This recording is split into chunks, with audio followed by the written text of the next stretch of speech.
chapter 9, All right. and we left off with chapter 8, food sacrificed to idols. All right. Remember, we and not making other people feel bad, as it were, because you're Right. such a hotshot Christian. Okay. Which is one of the lessons of that part of chapter 8. I'm not sure the new pope would put it quite that way, but who knows? Yes. Right. Right. Right. He's a different species of from the Yeah, previous really. one for sure. Uh-huh. But I want to tell you, I've been reading some of his speeches because I'm always interested. They are laced with scriptural references. Oh, It's really okay. nice. Yeah, That's nice to good. see. Anyway, chapter 9. All right. Remember, Paul is a little bit on a high horse in this letter. Okay. And don't tell me that I have no authority to write like this. I'm perfectly free to do this. Isn't that obvious? Haven't I been given a job to do? Wasn't I commissioned to this work in a face-to-face meeting with Jesus, our master? Aren't you yourselves proof of the good work that I've done for the master? Even if no one else admits the authority of my commission, you can't deny it. Why, my work with you is living proof of my authority. I'm not shy in standing up to my critics. We who are on missionary assignments for God have a right to decent accommodations, and we have a right to support for us and our families. You don't seem to have raised questions with the other apostles and our master's brothers and Peter in these matters. So why me? Is it just Barnabas and I who have to go it alone and pay our own way? Are soldiers self-employed? Are gardeners forbidden to eat vegetables from their own gardens? Don't dairy farmers get to drink their fill from the pail? I'm not just sounding off because I'm irritated. This is all written in the scriptural law. Moses wrote, "Don't muzzle an ox to keep it from eating the grain when it's threshing." Do you think Moses' primary concern was the care of farm animals? Don't you think his concern extends to us? Of course. Farmers plow and thresh, expecting something when the crop comes in. So if we have planted spiritual seed among you, is it out of line to expect a meal or two from you? Others demand plenty from you in these ways. Don't we, who have never demanded, deserve even more? But we're not going to start demanding now what we've always had a perfect right to. Our decision all along has been to put up with anything rather than to get in the way or detract from the message of Christ. All I'm concerned with right now is that you not use our decision to take advantage of others, depriving them of what is rightly theirs. You know, don't you, that it's always been taken for granted that those who work in the temple live off the proceeds of the temple, and that those who offer sacrifices at the altar eat their meals from what has been sacrificed. Along the same lines, the master directed that those who spread the message be supported by those who believe the message. Still, I want it made clear that I've never gotten anything out of this for myself, and that I'm not writing now to get something. I'd rather die than give anyone ammunition to discredit me or question my motives. If I proclaim the message, it's not to get something out of it for myself. I'm compelled to do it and doomed if I don't. If this was my own idea of just another way to make a living, I'd expect some pay. But since it's not my idea, but something solemnly entrusted to me, why would I expect to get paid? So am I getting anything out of it? Yes, as a matter of fact, the pleasure of proclaiming the message at no cost to you. You don't even have to pay my expenses. Even though I am free of the demands and expectations of everyone, I have voluntarily become a servant to any and all in order to reach a wide range of people, religious, non-religious, meticulous moralists, loose living immoralists, the defeated, the demoralized, whoever. I didn't take on their way of life. I kept my bearings in Christ, but I entered their world and tried to experience things from their point of view.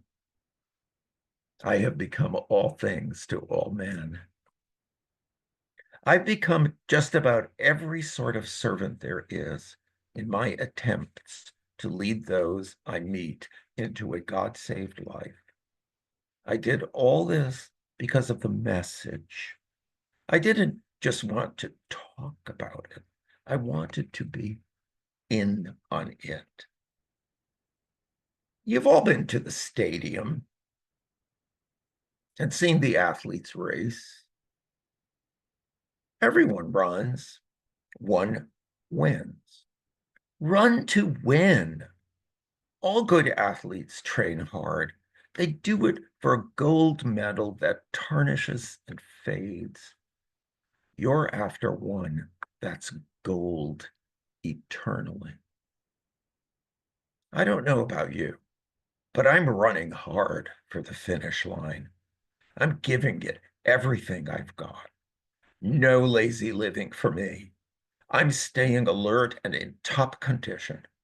I'm not going to get caught napping, telling everyone else all about it, and then missing out myself. So far, so good, everybody.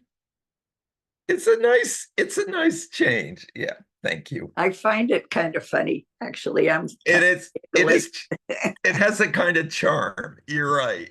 You're right. Well, that ends chapter 9. Let's go on to chapter 10. Remember our history, friends, and be warned. All our ancestors were led by the providential cloud and taken miraculously through the sea. They went through the waters in a baptism like ours, as Moses led them from enslaving death to salvation life. They all ate and drank identical food and drink meals provided daily by God. They drank from the rock, God's fountain for them that stayed with them wherever they were. And the rock was Christ. But just experiencing God's wonder and grace didn't seem to mean much. Most of them were defeated by temptation during the hard times in the desert, and God was not pleased. The same thing could happen to us. We must be on guard so that we never get caught up in wanting our own way as they did. And we must not turn our religion into a circus as they did. First, the people partied, then they threw a dance. We must not be sexually promiscuous. They paid for that. Remember, with 23,000 deaths in one day. This is the golden calf. We must never try to get Christ to serve us instead of us serving him. They tried it, and God launched an epidemic of poisonous snakes. We must be careful not to stir up discontent. Discontent destroyed them. These are all warning markers. Danger. in our history books, written down so that we don't repeat their mistakes. Our positions in the story are parallel. They at the beginning, we at the end. And we are just as capable of messing it up as they were. Don't be so naive and self-confident. You're not exempt. You could fall flat on your face as easily as anyone else. Forget about self-confidence. It's useless. Cultivate God confidence. No test or temptation that comes your way is beyond the course of what others have had to face. All you need to remember is that God will never let you down. He'll never let you be pushed past your limit. He'll always be there to help you come through it. So, my very dear friends, when you see people reducing God to something they can use or control, get out of their company as fast as you can. I assume I'm addressing believers now who are mature. Draw your own conclusions. When we drink the cup of blessing, aren't we taking into ourselves the blood, the very life of Christ?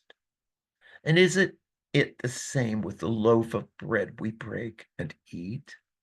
Don't we take into ourselves the body, the very life of Christ? Because there is one loaf, our manyness becomes oneness. Christ doesn't become fragmented in us. Rather, we become unified in him. We don't reduce Christ to what we are. He raises us to what he is. That's basically what happened even in old Israel. Those who ate the sacrifices offered on God's altar entered into God's action at the altar. Do you see the difference? Sacrifices offered to idols are offered to nothing. For what's the idol but a nothing? Or worse than nothing, a minus, a demon. I don't want you to become part of something that reduces you to less than yourself. And you can't have it both ways, banqueting with the master one day and slumming with demons the next. Besides, the master won't put up with it. He wants us, all or nothing. Do you think you can get off with anything less? Looking at it one way, you could say anything goes. Because of God's immense generosity and grace, we don't have to dissect and scrutinize every action to see if it will pass muster. But the point is not to just get by. We want to live well, but our foremost efforts should be to help others live well. With that as a base to work from, common sense can take you the rest of the way. Eat anything sold at the butcher shop, for instance. You don't have to run an idolatry test on every item. The earth, after all, is God's and everything in it. That everything certainly includes the leg of lamb in the butcher shop. If a non-believer invites you to dinner and you feel like going, go ahead and enjoy yourself. Eat everything placed before you. It would be both bad manners and bad spiritually to cross-examine your host on the ethical purity of each course as it is served.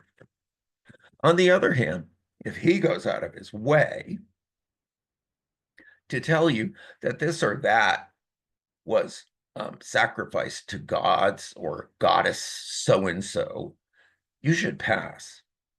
Even though you may be indifferent as to where it came from, he isn't.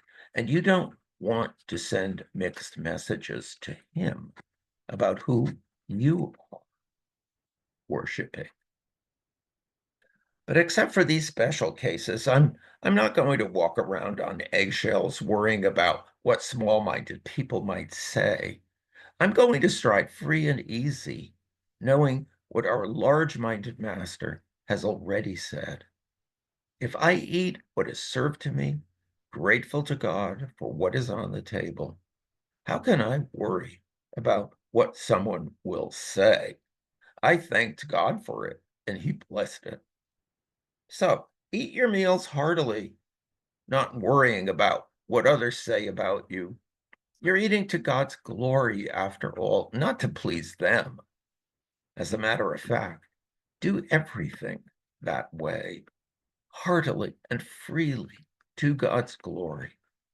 At the same time, don't be callous in your exercise of freedom, thoughtlessly stepping on the toes of those who aren't as free as you are.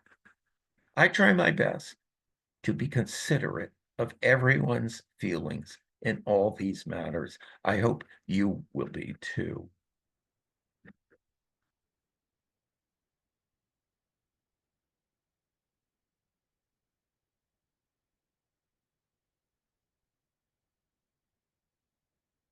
Trying to turn the page to chapter 11. Come on, computer. Okay.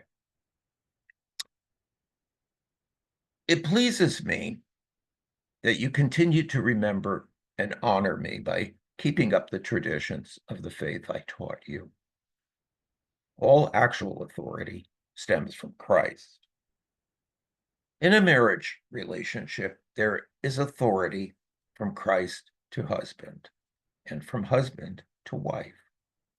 The authority of Christ is the authority of God. Any man who speaks with God or about God in a way that shows a lack of respect for the authority of Christ dishonors Christ. In the same way, a wife who speaks with God in a way that shows a lack of respect for the authority of her husband dishonors her husband. Worse, she dishonors herself, an ugly sight, like a woman with her head shaved. This is basically the origin of those customs we have of women wearing head coverings in worship, while men take their hats off. By these symbolic acts, men and women, who far too often butt heads with each other, submit their heads to the head, God. Don't, by the way, read too much into the differences here between men and women. Neither man nor woman can go it alone or claim priority.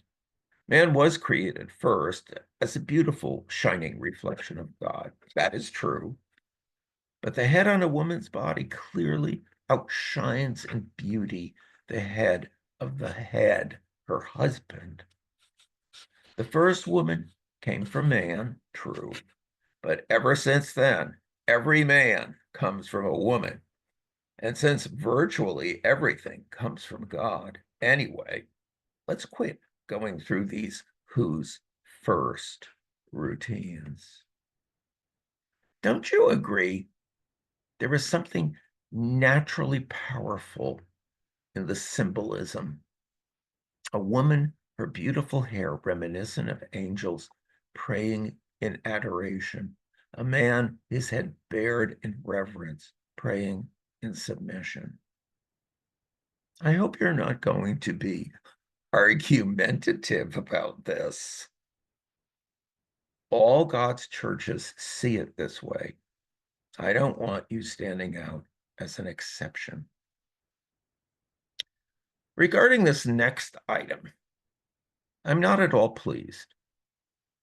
I am getting the picture that when you meet together, it brings out your worst side instead of your best.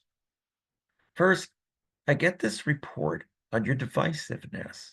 competing with and criticizing each other. I'm reluctant to believe it, but there it is. The best that can be said for it is that the testing process will bring truth into the open and confirm it. And then I find that you bring your divisions to worship. You come together, and instead of eating the Lord's Supper, you bring in a lot of food from the outside and make pigs of yourselves. Some are left out and go home hungry. Others have to be carried out, too drunk to walk. I can't believe it. Don't you have your own homes to eat and drink in? Why would you stoop to desecrating God's church? Why would you actually shame God's poor? I never would have believed you would stoop to this. And I'm not going to stand by and say nothing. Let me go over with you again exactly what goes on in the Lord's Supper and why it is so centrally important. I received my instructions from the Master himself and passed them on to you. The Master Jesus, on the night of his betrayal, took bread. Having given thanks, he broke it and said, "This is my body, broken for you. Do this to remember me." After supper, he did the same thing with the cup. "This cup is my blood, my new covenant with you. Each time you drink this cup, remember me." What you must solemnly realize is that every time you eat this bread and every time you drink this cup, you reenact in your words and actions the death of the Master. You will be drawn back to this meal again and again until the Master returns. You must never let familiarity breed contempt. Anyone who eats the bread or drinks the cup of the Master irreverently is like part of the crowd that jeered and spit on him at his death. Is that the kind of remembrance you want to be part of? Examine your motives, test your heart, come to this meal in holy awe. If you give no thought, or worse, don't care about the broken body of the Master when you eat and drink, you're running the risk of serious consequences. That's why so many of you, even now, are listless and sick, and others have gone to an early grave. If we get this straight now, we won't have to be straightened out later. Better to be confronted by the Master now than to face a fiery confrontation later. So, my friends, when you come together to the Lord's table, be reverent and courteous with one another. If you're so hungry that you can't wait to be served, go home and get a sandwich. But by no means risk turning this meal into an eating and drinking binge or a family squabble. It is a spiritual meal, a love feast. The other things you asked me about, I'll respond to in person when I make my next visit. Chapter 12. What I want to talk about now is the various ways God's Spirit gets worked into our lives. This is complex and often misunderstood, but I want you to be informed and knowledgeable. Remember how you were when you didn't know God, led from one phony God to another, never knowing what you were doing, just doing it because everybody else did it. It's different in this life. God wants us to use our intelligence to seek to understand as well as we can. For instance, by using your heads, you know perfectly well that the Spirit of God would never prompt anyone to say, Jesus be damned. Nor would anyone be inclined to say, Jesus is Master, without the insight of the Holy Spirit. God's various gifts are handed out everywhere, but they all originate in God's Spirit. God's various ministries are carried out everywhere, but they all originate in God's Spirit. God's various expressions of power are in action everywhere, but God Himself is behind it all.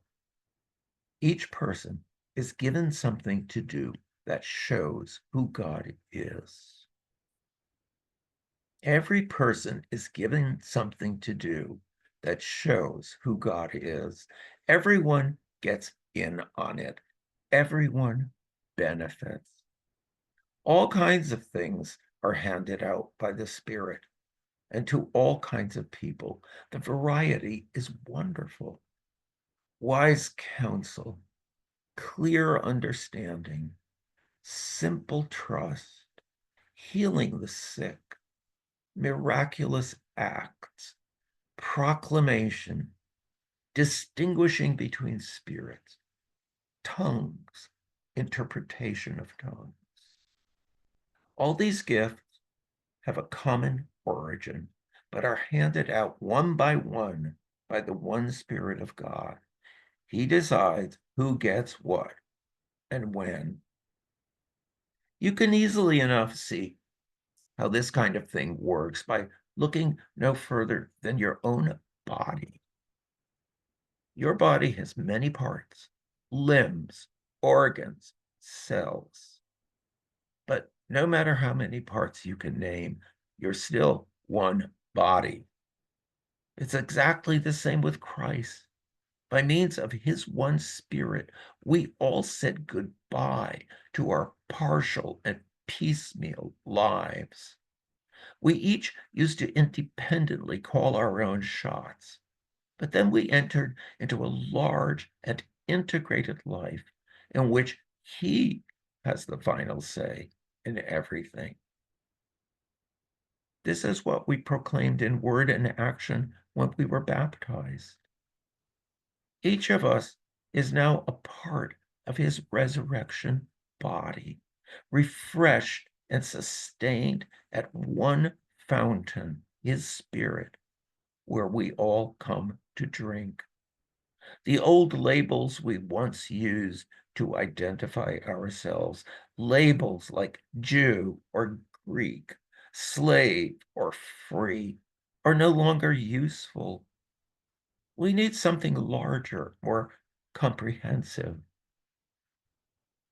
I want you to think about how all this makes you more significant, not less. A body isn't just a single part blown up into something huge. It's all the different but similar parts arranged and functioning together. If foot said, I'm not elegant like hand, embellished with rings, I guess I don't belong to this body, would that make it so? If ear said, I'm not beautiful like eye, transparent and expressive, I don't deserve a place on the head, would you want to remove it from the body? If the body was all eye, how could it hear? If all ear, how could it smell? As it is, we say that God has carefully placed each part of the body right where He wanted it. But I also want you to think about how this keeps your significance from getting blown up into self-importance. For no matter how significant you are, it is only because of what you are a part of. An enormous eye or a gigantic hand wouldn't be a body, but a monster.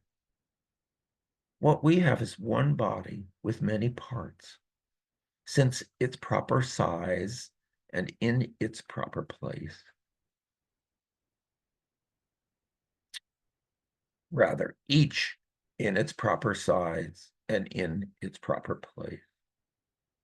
No part is important on its own. Can you imagine eye telling hand, get lost, I don't need you? Or hand telling foot, you're fired. Your job has been phased out. As a matter of fact, in practice, it works the other way. The lower the part, the more basic and therefore necessary. You can live without an eye, for instance, but not without a stomach. When it's a part of your own body you are concerned with, it makes no difference whether the part is visible or clothed, higher or lower. You give it dignity and honor just as it is, without comparisons. If anything, you have more concern for the lower parts than the higher.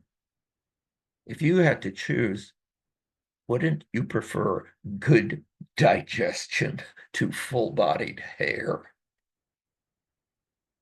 The way God designed our bodies is a model for understanding our lives together as a church. Every part dependent on every other part. The parts we mention and the parts we don't. The parts we see and the parts we don't. If one part hurts, every other part is involved in the hurt and in the healing. If one part flourishes, every other part enters into the exuberance. You are Christ's body. That's who you are. You must never forget this. Only as you accept your part of that body does your part mean anything. You're familiar with some of the parts that God has formed in his church, which is his body. Apostles, prophets, teachers, miracle workers, healers, helpers, organizers, those who pray in tongues. But it's obvious by now, isn't it, that Christ's church is a complete body and not a gigantic unidimensional part. It's not all apostle, not all prophet, not all miracle worker, not all healer, not all prayer in tongues, not all interpreter of tongues. And yet some of you keep competing for so-called important parts. And now I want to lay out a far better way for you.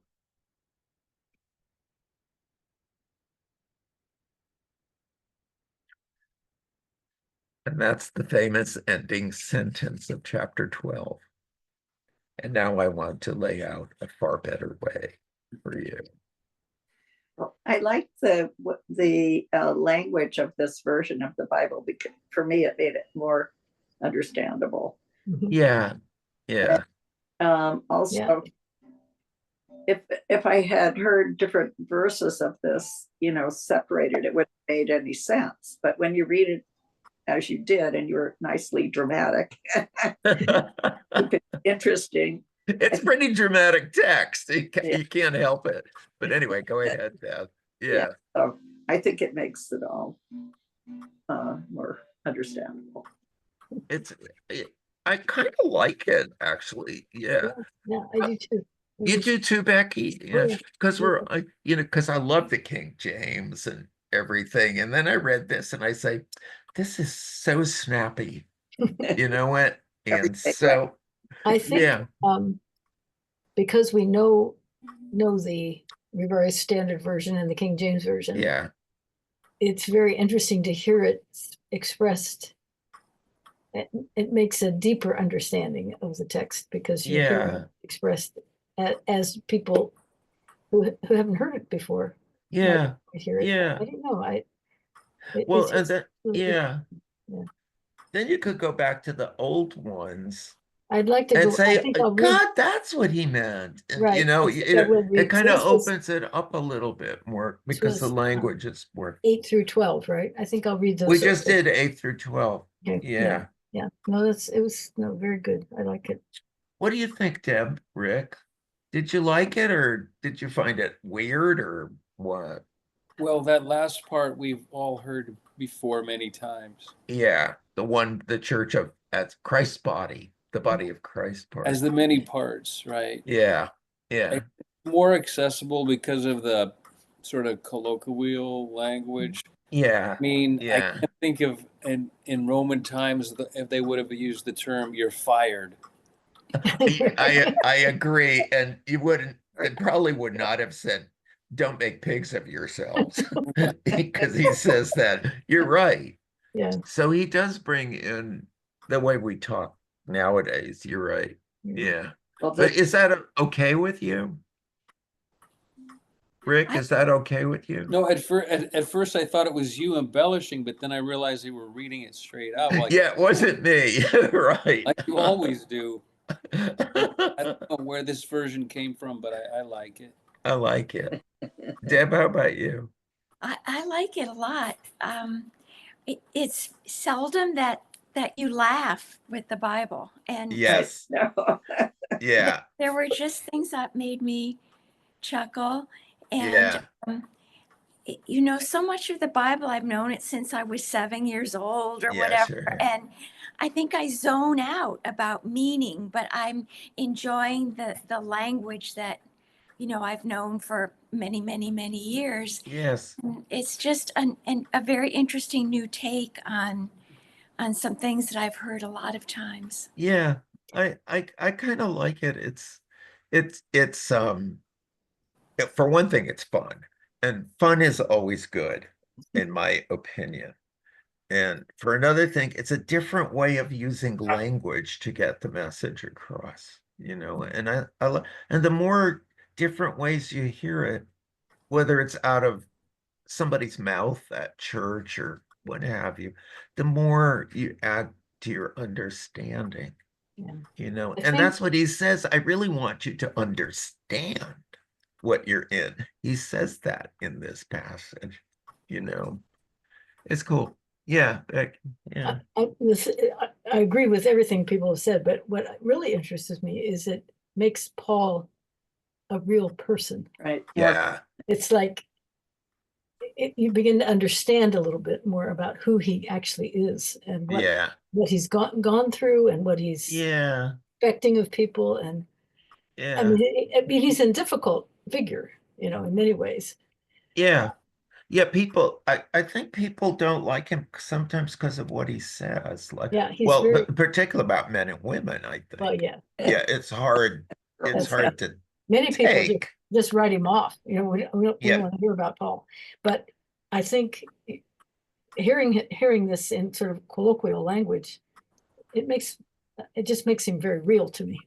Yeah, Yeah. yeah. I can't imagine what John Coolidge would think. I really like it.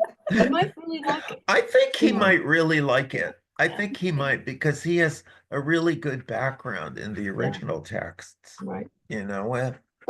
And what you said was it's translated right from the Greek, right? Isn't it? I mean, this translation depends on the Greek rather than the to some guy, degree. I don't quite remember because I looked at it now. The guy understands the Greek. Okay. The man who did this, Okay. Mr. Patterson or Reverend Patterson, took him a long time, and he had people that he consulted. And when the first one he did, I'm just repeating what I read, was Galatians, Oh, which is another stormy one where, yeah. Paul is really scolding them. And it was such a hit back in the early 90s, and he started doing the rest of it. And it's slow. It's not word for word out of the Greek. No, okay, Okay. The guy is doing a little paraphrasing, which is in some ways a little troublesome because, he gets a chance to get his views in right. edgewise, That's you right, know it. But the thing is, we all know the text, right. you know it. So I think it gives the text, yeah, or I don't know exactly what, but yeah, fleshes it out. yeah. It makes it isn't just- more Yeah. layered or something. Yes. Yeah. Anyway, So this um, is available online? well, yeah, I find it indirectly. Okay, If you go to this website called BibleGateway.com, oh, right. okay, and it's a way to look up phrases in the Bible. If you want to know how many times the word sheep appears in the Bible, you can look it up on Bible Gateway. But you can also look up whole books. Okay, Okay. And it's one search line that you use to look up sheep, for example, or to look up First Corinthians. Okay. And sometimes you have to jiggle it around a little bit because Bible Gateway might call it something different. It might call it first letter to the Corinthians instead of 1 Corinthians. Okay. So you just have to jiggle around with Okay. it. Yeah, I'll see if I can, yeah, okay. Yeah, yeah. But I don't think the message is otherwise published independently on the web. Okay. I think you got to pay for the book. Okay. Yeah. I know I was so interested when I was looking to see if this was really, reliable. Okay, and good. And I was so interested when I found out there was a Catholic version because that Yeah. they are really going to scrutinize this Right. thing, right? So it looks like it's going to work. No, I like it, yeah. Yeah, So you are know, you going to read the rest of the, I think I will since you guys like it so much. yeah. I'd love to see how. So people who aren't here tonight can listen to the recording, Yeah, see how they feel about it. yeah, they can tell me. I'll send out an email and Yeah, tell say, them, yeah, please comment if you Yeah. care to. Yeah. But I want to see because we're moving into chapter 13, Okay, which is, of course, the big, faith, hope, and charity chapter. Oh, good. You know it? Yeah, it's kind of the, I don't know, emotional high point or yeah, spiritual high point of First Corinthians. yeah. So it'd be interesting to see how he does it. Well, I You thought know it? that I thought about following the text in the Revised Standard Version while you were reading, and then I decided Yeah, to just listen. yeah. And I think I'm glad I did it that way. Oh, good. I was going to try to do that too, but I just didn't have I mean, this afternoon or Read this it morning. first, I didn't have enough time, Yeah. really. Yeah. I think I think just listening to get the flavor of it. Yeah. Yeah. And a lot comes out, I think, when like this whole thing about meat offered to idols. And, Yeah, he says that he makes it really clear. It's not the meat. It's the attitude you have or towards the intent. others. Yeah. Yeah. Yeah. And being nice to other people. But Yeah. it's interesting to think that the early church, that a communion service in the early church would degenerate into a, I know what it made our coffee hours pretty, decadent. our coffee hours are like But, Paul would love separate them. Well, I mean, he could be exaggerating too. I don't doubt that he's Rick, did you capable of say exaggerating. Well, I just wondered, Rick sort of had his hand up. Oh yeah, Rick. Yeah. Can I, just thinking ahead, looking far ahead, something was ringing a bell about the chapter 14 of Corinthians, but I don't remember if it was 1 or 2 that people read at weddings. Oh, yeah, I know. It's love is, what is it? Love is The kind, banging love is gong. gentle. Yeah, Yeah. yeah, Is that's that chapter. in 1 or 2? I That's think in Corinthians 1, and it's the Yeah. next So chapter we'll we're get gonna that next read. week It, then. it's next So time. that lovely one that people use in their wedding. Yeah, the love chapter. Right. Yeah, And we're interested to see. the greatest of these is love. So will you I'm read that out of this version? I'm thinking I will. Let's see how it goes. And then if we're really, moved, we could read it in another version too. Yeah, we At could read it. the same time, not at the same time, obviously, but in tandem, and see how we like it. Oh, yeah. Yeah, Right. and then we'll get even, because how can you beat the older versions? Faith, hope, and charity, these three. Yeah. But the greatest of these is love. How can you beat that? But I'll be interested to see how he puts it in the You can, message. when you read Yeah. it, you will read it before you read it to us, I assume. And so Yeah, you can get an idea of how maybe yeah, if it jars you too much, maybe we won't like it. yeah. Well, I probably be pretty nice. I think because I thought the way he talked about the body of Christ was very nice. Mhm. You know,